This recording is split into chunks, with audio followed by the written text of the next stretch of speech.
Grow your cleaning business. Make more money. Have more time. This is the Profit Cleaners Podcast with your hosts, Brandon Condrey and Brandon Shane. Welcome back, everyone, to another episode of the Profit Cleaners. You are on the right place. I'm your host, Brandon Shane. I'm joined by my co-host, Brandon Condrey. And we are here to show you guys how to grow your cleaning business to the next level. So you're here in the right place. If you like money and you like growing your cleaning business, hit that like button, hit that subscribe button. If you're getting ideas and value out of this, help us out. We're all helping each other out. This is the place to grow and learn from the top 1% of cleaning business owners from around the world. And in today's episode, guys, we're back in the studio and we're just going to recap one of our earlier episodes again, which was actually our third or fourth episode. This is fourth episode. This is podcast. a special one because this is the first time you guys get to meet Corby in the flesh. So this was our mentor in Denver. He taught us what we know, and that's why we're teaching you what we know. That's right. There's a famous quote by, I think it's Tony Robbins. He's like, if you want to have success, just model after someone who has already achieved what you want to achieve. And that's what we did with Corby, and it's worked out so well. I can't even tell you guys how many businesses I've started personally that I didn't do this, and they totally flopped. And it's looking back in hindsight, it's 2020, right?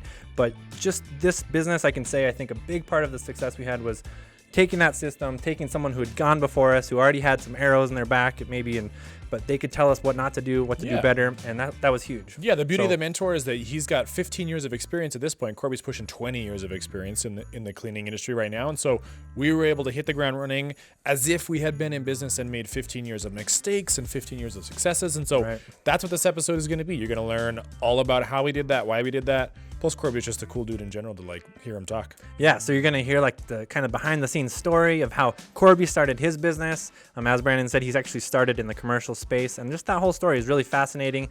I think it'll give you guys a lot of insight and encouragement just to see the journey and how long and far this business can go and how wide it can reach. It's really an amazing business. So you're going to hear from Corby, our mentor, our coach.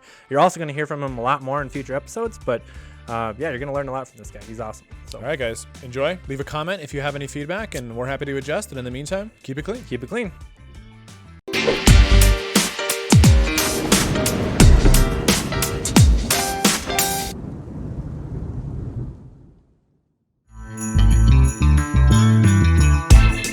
Hey, everybody. Brandon Shane here. Welcome back to another episode of the Profit Cleaners, the only place where you can learn from the top 1% of cleaning business owners to explode your business. And here we are, guys, with another episode 4.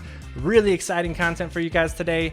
How to consistently show up in the cleaning industry with Corby Felsher, the founder of Stapleton Home Services. And believe it or not, he is our mentor.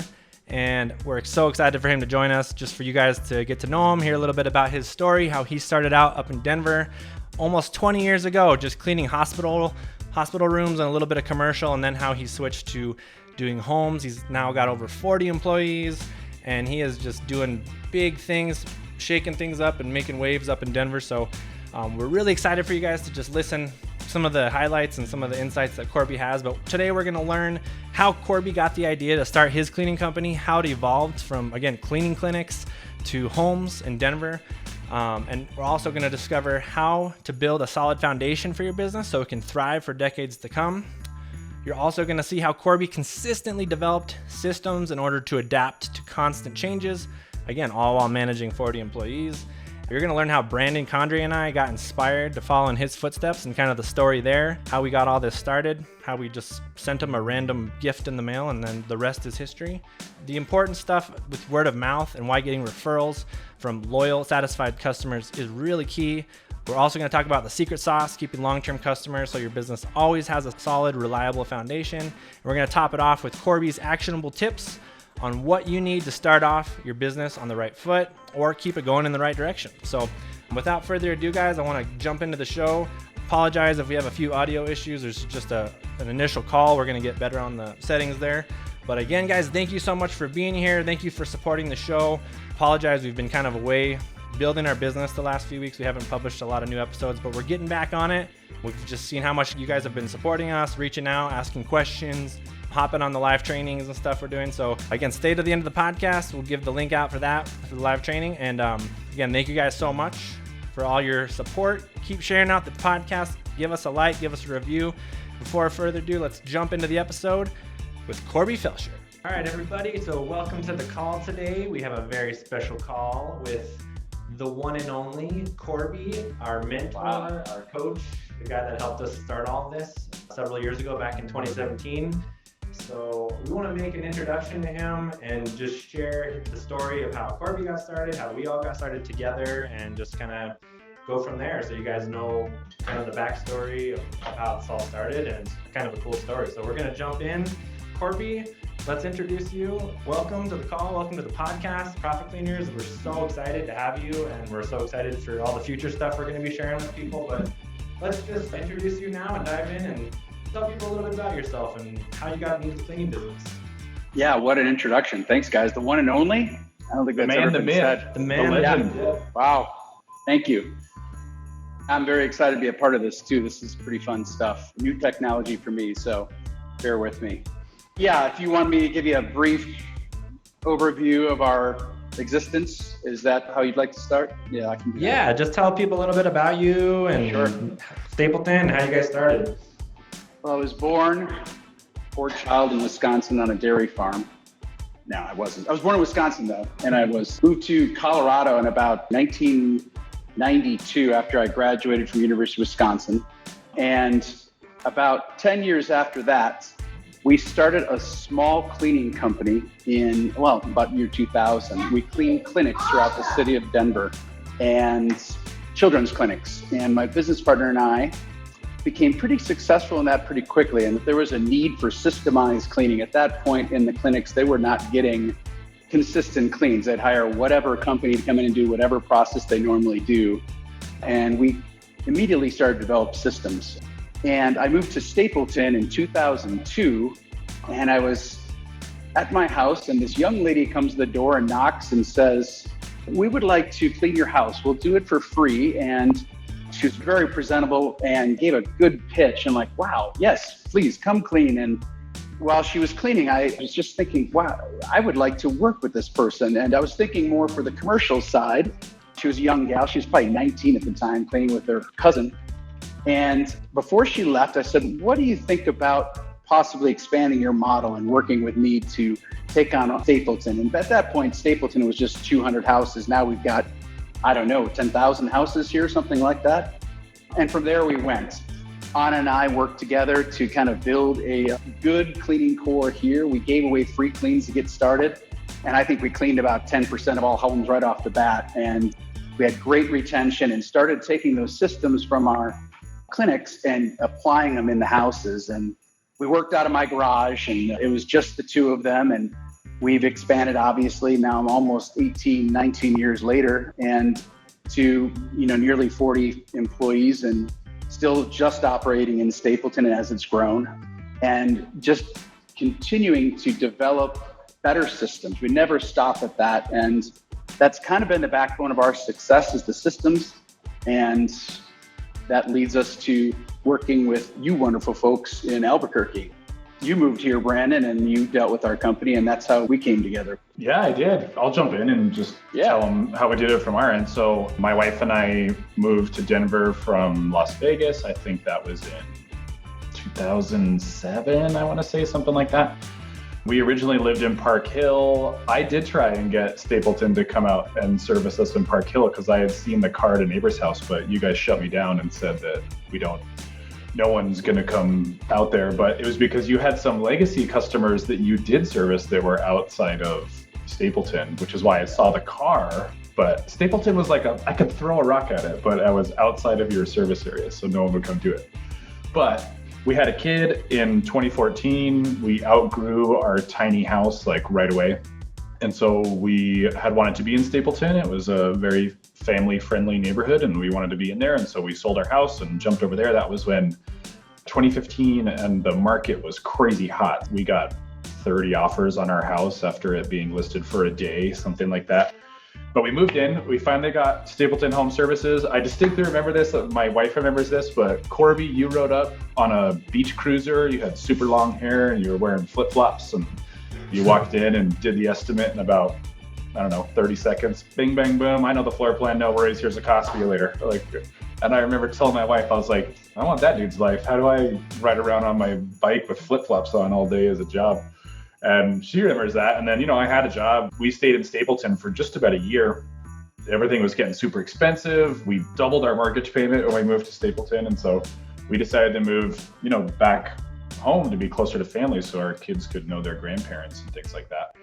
And when we got settled in Albuquerque, Stapleton Home Services was the only cleaning company I'd had. We were young. That was our first house that we bought. And I just thought that's how cleaning companies are. They're all like that one. That's just the way they are. And so we got here. I quickly found out that was not the truth. So we had called all the big franchises. They were terrible. They're just doing estimates over the phone and they're not being there was just no effort put into it.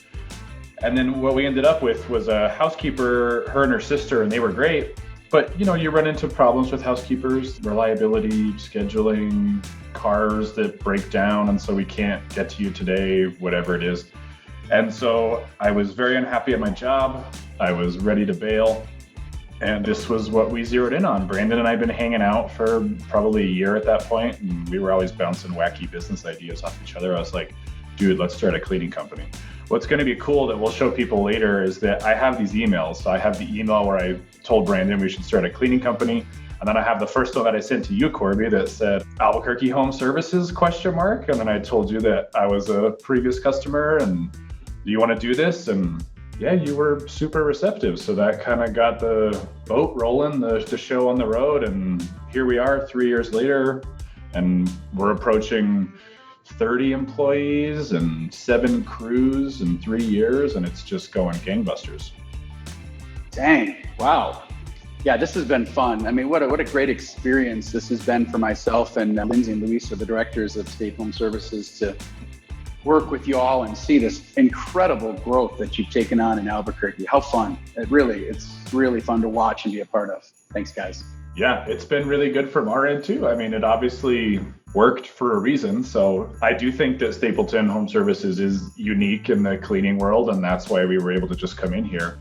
And, we just identified a hole in the market. No one in Albuquerque was very good at customer service. The cleaning was hit or miss depending on the mood of whoever arrived that day. And this is how it worked. It's worked really well. Awesome. On a side note, it's been 18 years of Stapleton Home Services. We will no longer exist as you know it within the next 3 months. As you guys know, this is the last day I'm wearing this hat. It says Stapleton Home Services on it. I brought it here. I'm standing in a room by myself just so I don't offend anybody.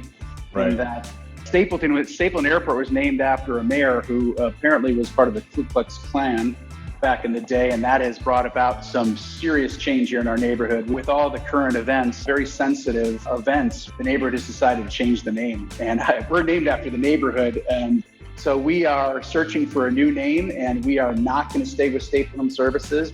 We love the name. We did not know it had any association with anything negative. We just named it after the neighborhood. But I'm going to wear it pridefully today as the name of my company that we developed with no association with whatever the past was. But we will be changing our name to probably whatever the neighborhood is named, Home Services. So if it's John, it'll be John Home Services here. Not John Home Services, by the way, John Home Services.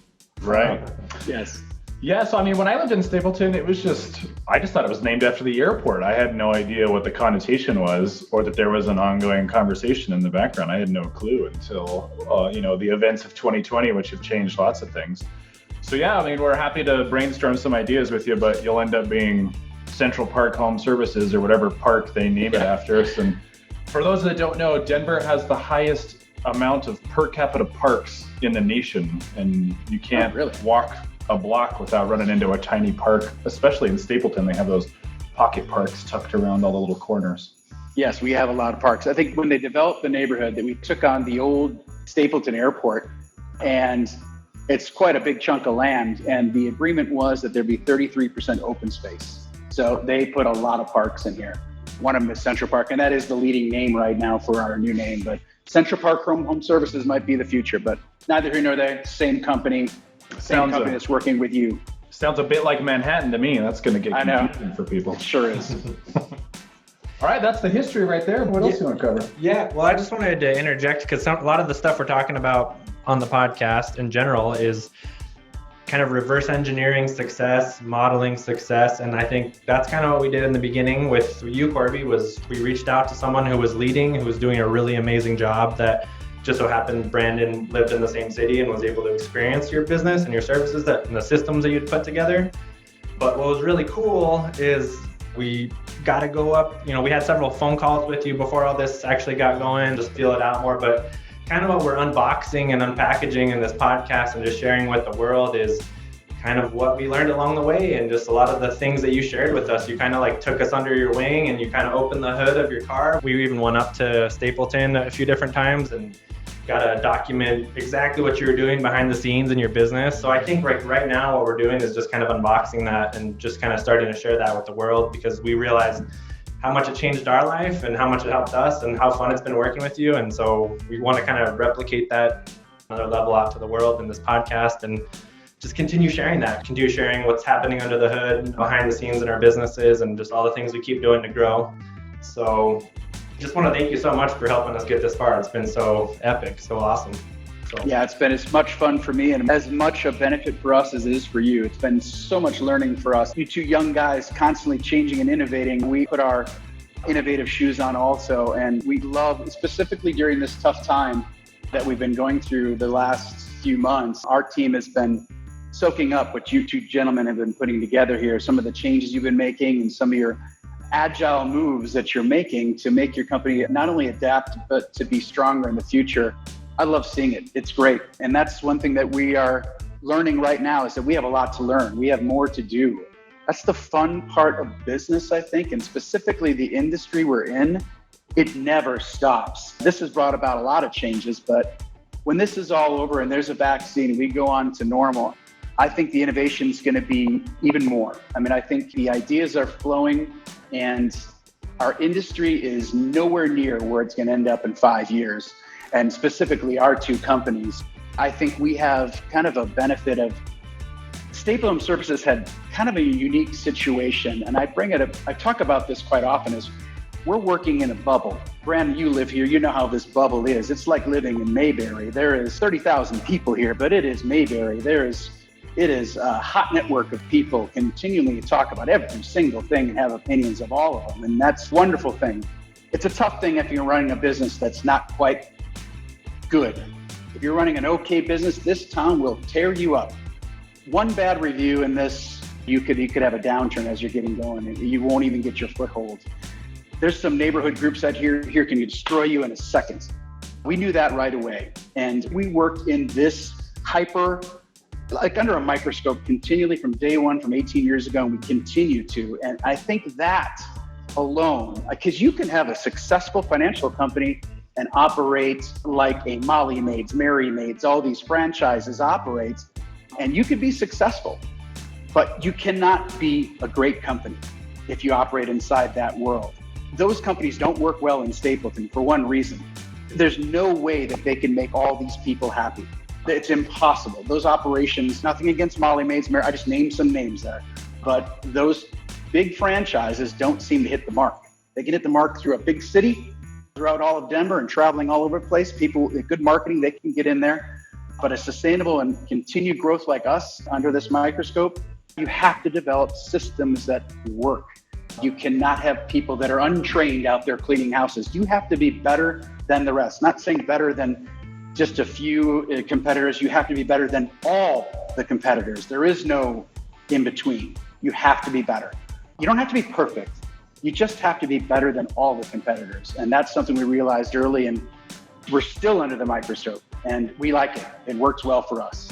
Yeah, we've had the same experience here. So, I mean, the franchise complaints we hear from customers when they finally had enough and they come over to where they're going to stay forever is that they charged us $600 for the first clean and it was terrible. And then every clean after that has just been all over the place, or they don't show up or they come late. And it's because they're making them clean, 8 houses a day and they're paying them $10 an hour. And so there's just no motivation for those people to try hard, to be involved, to be part of a living, breathing thing that's kind of coming up versus I have a job at this place. And so, yeah, we run into the same thing as well. And it is nice to get those customers that came from whatever and they're so skeptical in the beginning that we're going to treat you like I was treated last time, but we just blow them away. We do it completely differently, and there's follow-up surveys, and we are adjusting job notes to make sure that all your needs are met and these things, and people are just very, very happy. And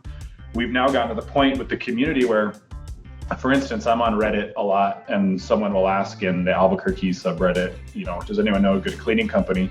And I used to jump in there and say, hey, try Sandia Green Clean, check this out. But now there's people that do it for us. There are people that will say like, oh, we've been with Sandia Green Clean for years, the owner's on here, and then they'll tag me, and then I jump in and say, hey, it's me, I can answer any questions. But we have an army of, loyal customers that are happy to sing our praises when we're not able to do it at that exact moment. So it's been great. Yeah, that's awesome. We talk about it. We used to, years ago, the complaint would come in, some really hard words in an email or a phone call. Somebody has some serious energy in a complaint, and it usually comes from somebody who dealt with, in the service industry.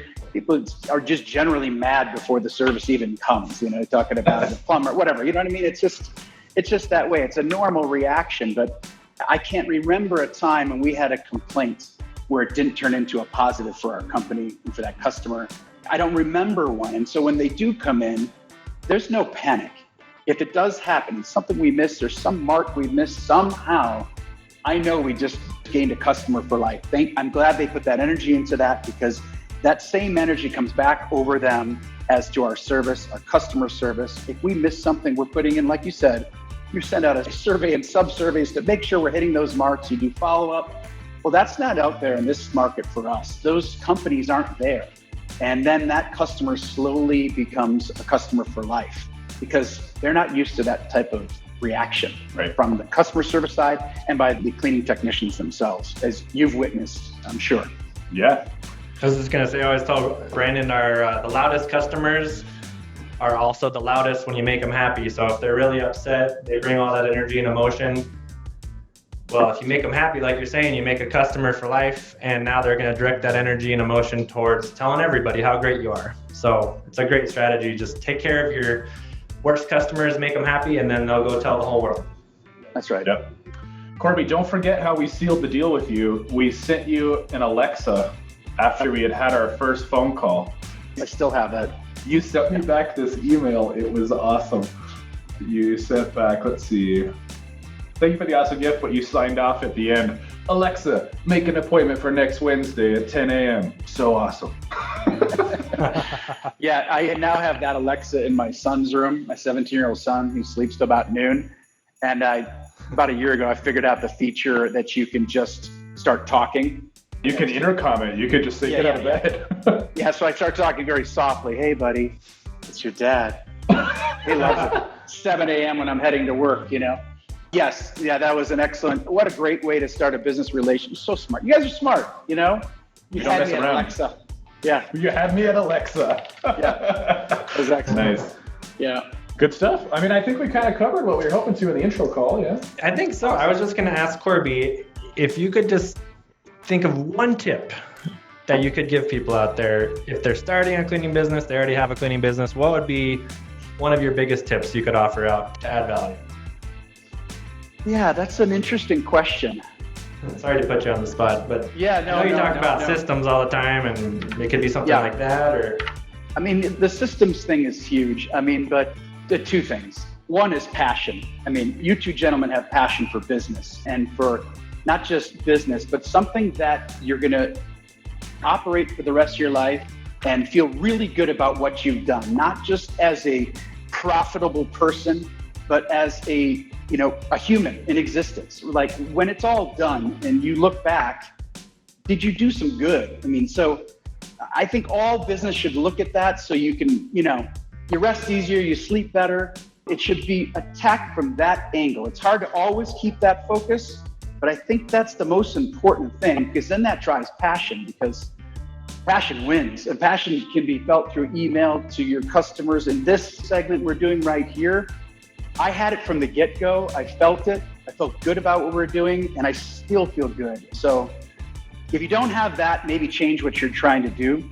And I think that's the most important thing for any business you're getting into, especially in today's world. I think you should not look at business as this is some way I can make some money. If you're thinking about it that way, you're going to miss your mark and you're not going to feel so good at 65. And I think we're all set up, and we've talked about this often, we're set up to feel good from the moment we started to the moment we're done. And then we're going to make others feel good along the way. That's the only way to go about it. And we've done that. We're going to continue to do that. And I know you two guys are. And I think this combination of our two companies working towards that on more of a global scale is what excites me, because it's not just maid service. It's not just cleaning service. It's every business. It's any single business you're looking to start. It has to have that root. So that would be my suggestion is there's your tip. Feel that. If you don't feel that, stop. Awesome. All right, man. Well, anything else you guys want to add, or that was a really good call? No, I mean, I think that sums it up real nice. We'll obviously hear from Corby many, many more times in the future, but this was just a way to make sure that the audience was familiar with Corby, with Stapleton, and the future Central Park home services, whatever we end up at. But we'll get there. We'll get there. Yes. Yeah, that'll probably be another fun episode, even just how you rebrand, Corby. I mean, I'm sure a lot of companies out there are going to be doing that or need to know how to do that too. So we'll follow you on that. Yeah, that'll be exciting. Yeah, just in general in the future, we've got a lot of really cool things coming up. We're going to go more in detail on a lot of specific systems and things that we've done together and kind of collaborated on to create these great companies. But just one more thing I want to add to, Corby, while you're mentioning all that. Just one of the things that really impacted me, I think, working with you too, is just that passion you're talking about and how it really does like go through your teams, your employees, to your cleaning teams, to your customers. It's just this all-encompassing impact that we're having when you really do care, when you really do have that passion. And so I love that. I feel like we've integrated that, learning that from you, and we just continue to improve on that. So thanks so much again, man, for teaching us all this great stuff. We got a lot more great stuff coming in the future. So stay tuned, guys. And anything else, guys? No, I think that was great. It was a good call. We'll talk to you again soon, Corby. Have fun at Stanley. I will. Thanks, Sandia. Awesome. All right, we'll see you. Thank you, guys. Right. All right, everybody. So hope you enjoyed that episode. Again, just a lot of great content, a lot of awesomeness from Corby. Thank you again, Corby, for sharing that with us. We're going to have Corby on in future episodes as well, guys. We've got a lot more to go over and just learn and keep diving into. So stay tuned for that. Again, if you guys enjoyed this episode, if you got any value out of it, anything that you learned, if it made you better, if it made you think differently, please help us by just sharing out this podcast with a friend, someone that you know who owns a cleaning business, someone who wants to start a cleaning business, whatever it might be. Please share it out, like it, review it, help us out, guys, and just share the love. On top of that, we just have a couple quick more things for you. If you go over to the website, profitcleaners.com/toolkit, we're going to be posting a lot more of the frameworks and tools and templates and things that we can start putting out there. So check that out, guys. If you haven't gone to the website, profitcleaners.com/toolkit, we're going to be putting lots of cool free tools in there for you. As well as, if you have not jumped on our live free coaching calls that we do every week, then you want to jump on that. Should be doing them every Thursday here. So just hop on for the next few weeks here, and there should be some spots left. In fact, there is. So hop on, go to profitcleaners.com/masterclass, join to learn more, and check it out, guys. We want to help you guys build the business of your dreams to whatever level you want. But again, we want it to be something that you're proud of, something that you love, something that totally changes your life, hopefully, and makes a huge impact in the world. So check out the masterclass. Again, that's profitcleaners.com/masterclass. And we'll see you guys there. Looking forward to helping you guys, seeing you grow. Reach out on the Facebook group. Reach out, hello@profitcleaners.com if you guys have any questions. And we'll see you guys soon. Take care. Thanks for joining us today. To get more info, including show notes, updates, trainings, and super cool free stuff, head over to profitcleaners.com. And remember, keep it clean.